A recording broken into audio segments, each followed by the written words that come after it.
A lot of people watching this video probably remember their first time playing Smash Bros. If you're an old dude like me, that could be as much as 20 years ago. Now, I'll tell you right now, this isn't one of those cockamamie review videos where I tell you all the features and what it does like I'm trying to sell it to you without actually having used it. I've played over 100 hours of Smash Bros. On this bad boy, and I'm here to give you my honest opinion on whether you should or shouldn't buy it. Spoiler, I really like the controller and I'm going to tell you to buy it, but it's legit. This is the Hori Smash Bros. Gamepad. Now, this bad boy only works for Smash Bros. Ultimate. So if you want to play a different game like Breath of the Wild or Mario Kart with it, take a hike. It only works with Smash Bros. That being said, it's still a controller I really like because it does what it's supposed to do really well. I'm going to go ahead and tell you what I think, in my opinion, are the controller's strengths as well as its weaknesses. So what are these controllers' strengths? Overall, I really like this controller. Probably my favorite thing about it is its low cost and lightweight. This thing is insanely light. It does not weigh much at all, and at the cost of $25 USD or $35 Canadian, it's extremely affordable. I'm about to do a review of a controller later this month on this channel, which costs about 10 times what this did. So it's just about the most affordable controller on the market, even though it only does play one game. I've heard some people say in criticism of this controller that it's too light, that it feels cheap. I disagree. It feels stripped down. I mean, there's no Wi-Fi, there's no rumble feature, there's no Bluetooth, there's no speaker, there's no USB port. Everything that's not necessary to play Smash Bros. Has been removed from this controller. Therefore, it's light. Once again, overall, I like what they did with that. Interacting with the controller also feels good. The action of the buttons are nowhere near that of, say, a high-end Razer peripheral, but they're pretty good. And as I'll show you later, you can actually use a lot of these buttons for short hopping, which on some controllers with some buttons you can't do because they're just not responsive enough. Another thing I like about this controller is how the customizable styles are available for you to choose from. As you can see, I have the Princess Peach / Princess Daisy / Princess Rosalina controller, which I chose. There are a lot of other cool controllers like the yellow Pikachu, the green Luigi, the red and blue Mario, which as I'm saying this might have all been better choices than the pink controller because I don't even really like Princess Peach that much. I like to play Princess Zelda. But I still think this is a really cool feature because ultimately a big part of Smash Bros. Is a social game. The reason why I got into it is because I found one of my buddies who was actually pretty good at Smash Bros. So I'm like, hey, I want to get good at Smash Bros. And so when I'm playing Smash Bros. With my buddies, if I can get a laugh out of them because I have this outrageous pink controller, or if I chose, say, the cool black Zelda controller, like, oh, that's cool. That's a big part of it. That's a big part of what it's about. So what are the downsides of this controller all in all? Well, it's not perfect. Probably the biggest problem with this controller, like I've already said, is you can only play one game with it.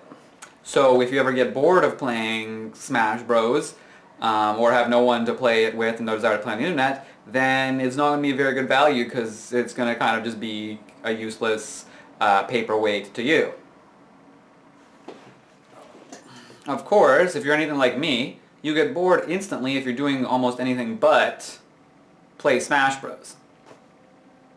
So that's not a problem for me. Once again, the controller is feature light. I don't really have a problem with this, as I've stated, but it's missing a number of features: Wi-Fi, amiibo support, somewhere to plug some headphones in, maybe. There's none of those features. No turbo buttons, which are on another controller I have really annoying. By the way, it's just basically a GameCube controller that plugs in. By the way, I don't think I mentioned it yet, but this plugs in with a USB style port. So this plugs right in to your Switch. It's not one of those GameCube port types, although those exist and they're also fine. I've yet to review one, but I imagine that it would also be quite good.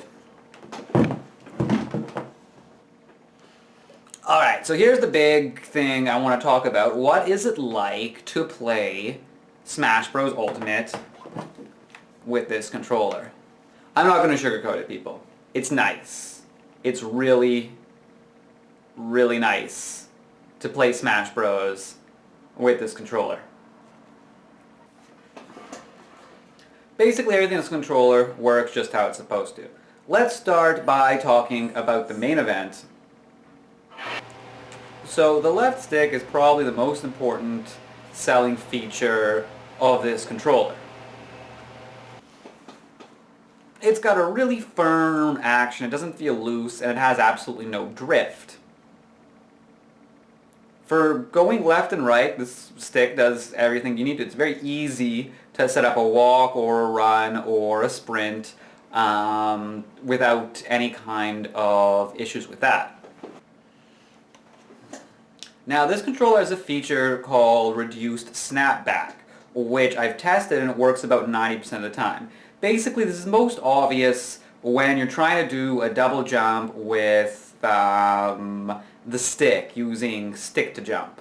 Most people don't usually have stick jump on because it makes it really tricky to use specials in the air, just press up anytime without accidentally using your jump option. But you can see it easily with up to down, but it actually affects you a lot when you're running left to right. Stick flip causes your character to flip around left to right. So allow me to demonstrate what this stick snapback is.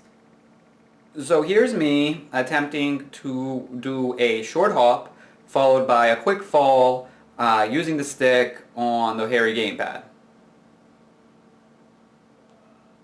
Now I'm going to use another controller that I have that doesn't have anti-snapback.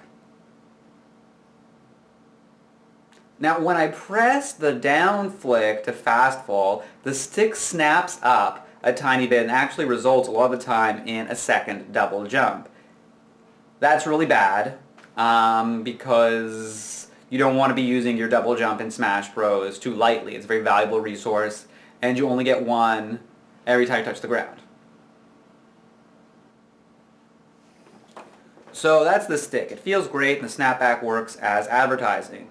All very reasonable for the low price. Now let's talk about the buttons. So the buttons are okay. They're not great. You don't have any of the action like you do on the Wolverine with a really nice click. All the action is reasonable. These buttons go down a normal distance before they click. However, they're very responsive and consistent, so it's pretty easy to set up a short hop on any of these buttons.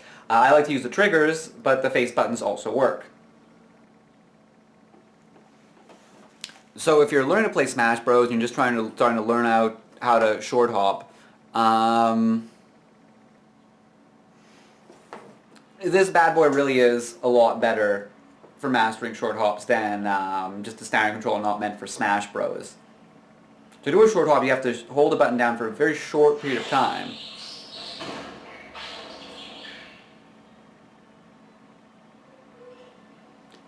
So any inconsistency with the button is going to be a big problem. Finally, let's talk about the C-stick. Once again, the C-stick is cool. It feels a lot more smashy than just using the right joystick like you would on a more generic controller. It's got good response, doesn't have any snapback. There's not a lot to using the C-stick so much because it's mostly broad motions. It is a little bit hard to get some of the more tricky tilts going, like Samus's downside tilt and a couple of other similar downside tilts.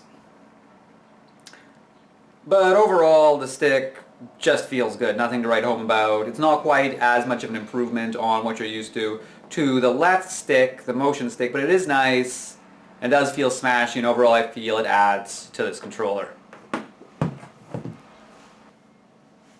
So, here are my final thoughts. Overall, this is a good controller. For a guy who's used to spending $200, $300 on a controller that doesn't work right, I wasn't expecting much for this $35 Hori gamepad.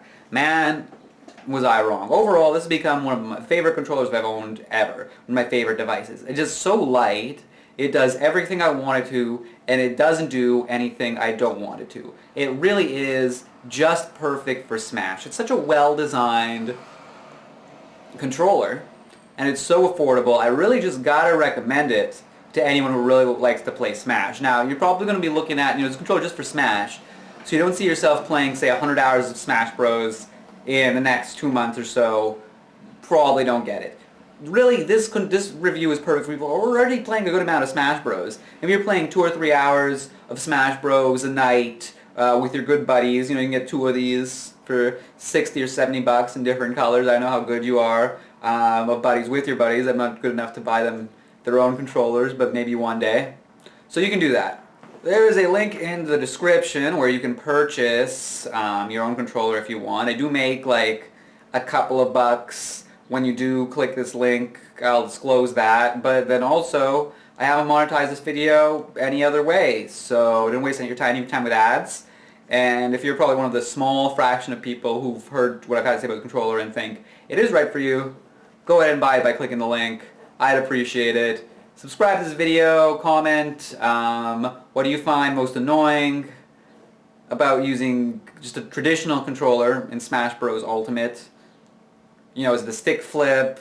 Is it the generic face buttons that all have the same shape, unlike this Hori face buttons that have very distinctive shapes for every button, which I like? And so forth. I've been the Tech Reviewer, and I'll see you soon.